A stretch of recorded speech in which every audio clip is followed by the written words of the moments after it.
तो अभी हम लोग जो टॉपिक देखेंगे वो है पॉलीहाइड्रोमिया। तो बेसिकली पॉलीहाइड्रोमिया हम लोग देखते हैं पॉलीहाइड्रोमिया होता क्या है। तो पॉलीहाइड्रोमिया तो बेसिकली पॉलीहाइड्रोमिया का मतलब क्या होता है। पॉली का मतलब होता है एक्सेसिव, पॉली का मतलब होता है एक्सेसिव, और हाइड्रोमिया मतलब समथिंग रिलेटेड टू फ्लूइड। तो इसको हम लोग वाटर मान लेते हैं, तो फ्लूइड है ये।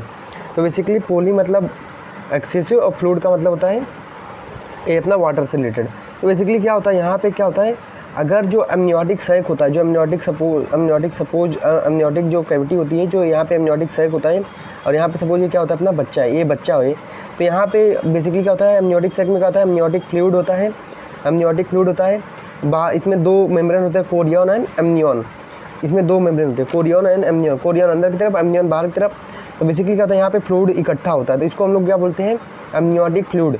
पर अगर इसी फ्लूइड का अमाउंट, एमनियोटिक फ्लूइड का अमाउंट क्या हो, एक्सेसिव हो, ज़्यादा हो जाए, तो उसको हम लोग क्या बोलते हैं पॉलीहाइड्रोमिया। तो अगर एक 2 लीटर से ज़्यादा हो जाए, अगर 20 मिड ट्राइमेस्टर में मतलब 20 वीक में अगर 2 लीटर से ज़्यादा हो जाए, तो उसको हम लोग क्या बोलते हैं पॉलीहाइड्रोमिया। तो बेसिकली ये हो गया। देन इसके बाद होता क्या है कि जो पॉलीहाइड्रोमिया होता है बेसिकली कि अब हम लोग देखते हैं पॉलीहाइड्रोमिया। तो मैंने बता दिया पॉलीहाइड्रोमिया क्या होता है। अब देखो इसका डेफिनेशन अगर बताऊं तो डेफिनेशन इसका यही क्या होता है कि ये defined is a state of excessive amount of liquid greater than 2 litre. तो इसको हम लोग क्या बोलते हैं पॉलीहाइड्रोमिया।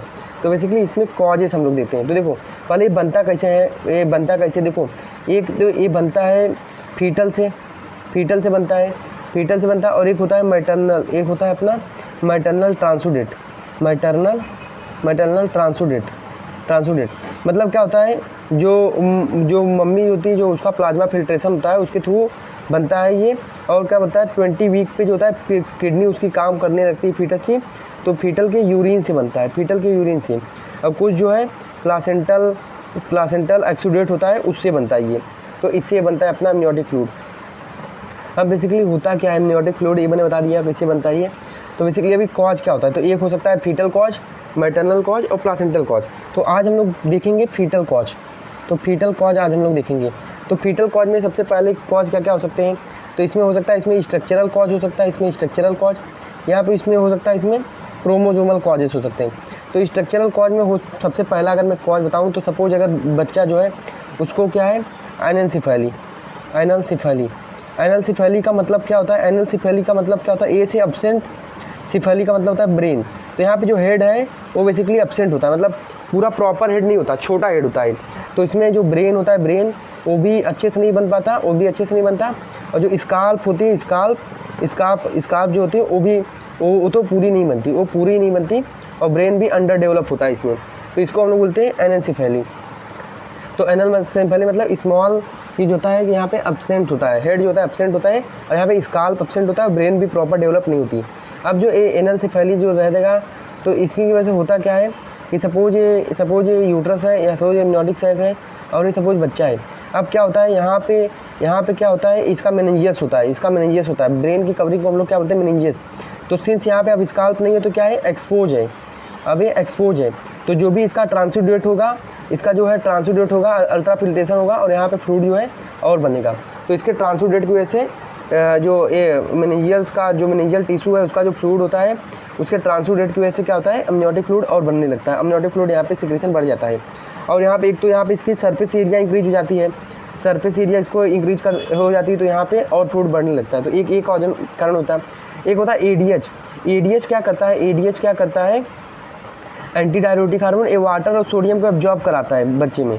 पर क्या हो कि जब ब्रेन प्रॉपर डेवलप नहीं है, तो जो न्यूरल एक्टिविटी है, मतलब जो न्यूरल रिफ्लेक्स है वो अच्छे से काम नहीं करेंगे, तो एडीएच का सिक्रीशन उस केस में डिक्रीज हो जाता है। अब सिंस अगर एडीएच का जो सिक्रीशन है, जो डिक्रीज हो जाए, तो अगर एडीएच का सिक्रीशन डिक्रीज हो जाएगा तो वाटर का एब्जॉर्प्शन नहीं होगा, तो उसकी वजह से क्या होगा यहाँ पे ज़्यादा यूरिन पास करेगा बच्चा, तो एमनियोटिक फ्लूइड क्या होगा यहाँ पे ज़्यादा बनेगी। तो ये दूसरी बात हो गई, तो ये बात हो गई। उसके बाद अगर मैं और बताऊं तो एक बच्चे में एक और कंडीशन होती है ईसोफेजियल अट्रेजिया, और एक और है, पहले एक और बता देता हूँ इसमें सोलोविंग। तो बच्चा क्या करता है बेसिकली जैसे ये एमनियोटिक सैक का, तो ये बच्चा है, तो ये अपने यहाँ से माउथ से क्या करता है सॉलो कर देता है, जो ए होती है ना, जो एमनियोटिक फ्लूइड होता है उसको क्या करता है सॉलो करता है। पर यहाँ पे जब न्यूरल एक्टिविटी अच्छे से काम नहीं करेगी, तो जो सॉलोविंग एक्टिविटी है वो नहीं हो पाएगी अच्छे से। सपोज अगर ये तो पहला हो गया कि न्यूरल एक्टिविटी काम नहीं कर रही है, और सपोज अगर किसी को क्लेफ्ट लिप है या फिर क्लेफ्ट पैलेट है, मतलब वो जो लिप है अच्छे से फ्यूज नहीं हुआ है, तो उसमें भी सॉल्विंग प्रोसेस अच्छे से नहीं हो पाती, तो उस केस में भी फ्लूइड बढ़ जाता है, एमनियोटिक फ्लूइड। अब हो सकता है बच्चे में ईसोफेजियल अट्रेजिया हो, ईसोफेजियल अट्रेजिया है बच्चे में। तो ईसोफेजियल अट्रेजिया का मतलब याद रखना क्लोज, सो जो ओपनिंग होती है एब्सेंट होती है, ओपनिंग एब्सेंट, तो इसको हम लोग बोलते हैं एट्रेजिया बोलते हैं। तो ईसोफेजियल की ओपनिंग क्या आती है, एब्सेंट होती है। तो सपोज क्या होता है, सपोज ये अपना ये माउथ है, यहाँ से सपोज ये अपना क्या हो गया स्टमक, और ये सपोज अपना इधर से अपना सपोज ये चालू ईसोफेगस हो गया।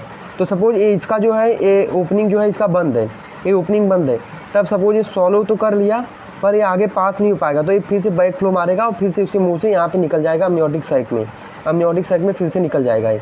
तो इसको हम लोग क्या बोलते हैं, रिगर्जिटेशन हो जाएगा इसमें। तो बेसिकली ईसोफेगल अट्रेजिया भी ये एक रीजन है इसमें अमनियोटिक फ्लूइड बढ़ाने में। तो ये होगी स्ट्रक्चरल कॉल हो गया। अब सपोज एक लेडी है जो RH निगेटिव है, सपोज यहाँ पे RH इनकम्पेटिबिलिटी है, मतलब RH इनकम्पेटिबिलिटी मतलब जो लेडी है प्रेग्नेंट लेडी RH निगेटिव, और जो बच्चा है सॉरी एक सेकेंड,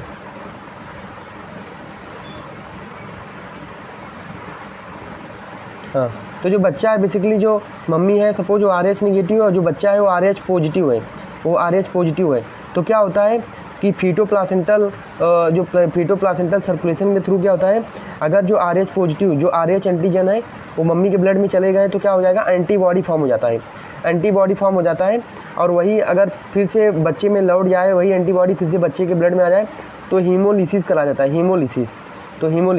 अब हीमोलिसिस में क्या होगा, RBC का बेसिकली क्या होता है, ब्रेक डाउन।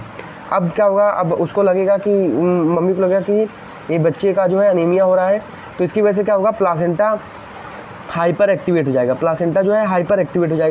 क्योंकि वहाँ पे ट्रांसुडेट करेगा, एक्सीडेट करेगा ताकि और जो है बच्चे में फ्लूइड बनाने के लिए ब्लड फ्लो बनाने के लिए वहाँ पे ट्रांसुडेशन चालू हो जाएगा अमनियोटिक साइक में इधर उधर, और भी अल्ट्रा फिल्ट्रेशन की वजह से और भी फ्लूइड इकट्ठा होने लगेंगे।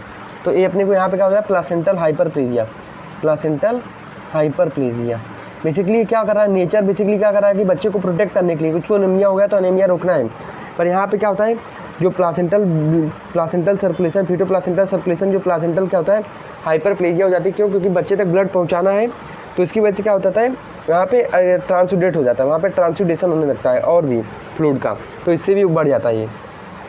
अब सपोज और अगर रीजन बताऊँ तो सपोज क्या हो गया, किसी में क्या होता है, किसी में जो है स्पाइना बाइफिडा है, मतलब क्या न्यूरल ट्यूब डिफेक्ट है, जो स्पाइन के लेवल पे क्या होता है यहाँ पे ट्यूब डिफेक्ट है, वो बाहर की तरफ आ जाता है, पूरा क्लोज नहीं हो पाता न्यूरल ट्यूब पूरा क्लोज नहीं हो पाता, वो बाहर की तरफ आ जाता है, इसे ये बाहर की तरफ आ जाता है। तो ये बेसिकली सरफेस एरिया को बढ़ा देता है, इसकी वजह से क्या होता है सरफेस एरिया को ये बढ़ा दे रहा है, एक्स्ट्रा सरफेस एरिया मिल जा रहा है टिश्यू को, और टिश्यू फ्लूइड एक्सुडेट कर रहा है यहाँ से। तो एक्स्ट्रा सरफेस मिल रहा है, और क्या हो रहा है कि जो टिश्यू का फ्लूइड है वो एक्सुडेट कर रहा है, वहाँ पे अल्ट्रा फिल्ट्रेशन हो रहा है उसका। तो ये भी बेसिकली एक रीजन है अपना इसका क्या बोलते हैं पॉलीहाइड्रोमिया का। तो जैसे ये सब मैंने फीटल कॉज बता दिए हैं, और क्रोमोसोम समझ को डाउन सिंड्रोम, टर्नर सिंड्रोम है, तो उसमें अपने को मिल सकता है। तो देखो ये सबसे पहले स्पाइना बाइफिडा, तो स्पाइना बाइफिडा में देखो यहाँ पे न्यूरल ट्यूब डिफेक्ट होता है बेसिकली ये कि देखो ये स्पाइन के बाहर आ जाता है, प्रोट्रूड कर जाता है। क्यों ये न्यूरल ट्यूब डिफेक्ट हो, क्यों होता है, फोलिक एसिड डिफिशियंसी इसका मेन रीजन है, फोलिक एसिड डिफिशियंसी इसका मेन कॉज है।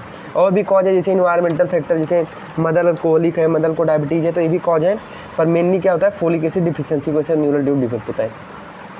अब सपोज यहाँ पे क्या है क्लेफ्ट पैलेट, क्लेफ्ट लिप है, तो क्लेफ्ट लिप देखो यहाँ पे ये तो पूरा नॉर्मल है, पर यहाँ पे जो यहाँ पे मैक्सिलरी प्रोसेस होता है, मैक्सिलरी प्रोसेस, और यहाँ पे जो नेजल प्रोसेस होता है उसका फ्यूजन जो है प्रॉपर नहीं हो पाता, इसीलिए इसको देखो क्या होता है इसका सॉलोइंग प्रोसेस गड़बड़ हो जाएगा।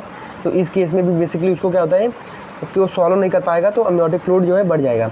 यहाँ पे क्लेफ्ट पैलेट हो जाए, जो पैलेट है वो अच्छे से फ्यूज ना हो पाए, तो उसमें भी प्रॉब्लम हो जाती है सॉलोइंग में, तो इसकी वजह से क्या होता है अमनियोटिक फ्लूइड बढ़ जाता है। तो ये पहला लेक्चर हो गया पॉलीहाइड्रोमिया का, उसके बाद हम लोग देखेंगे मैटरनल कॉज सेकेंड लेक्चर में।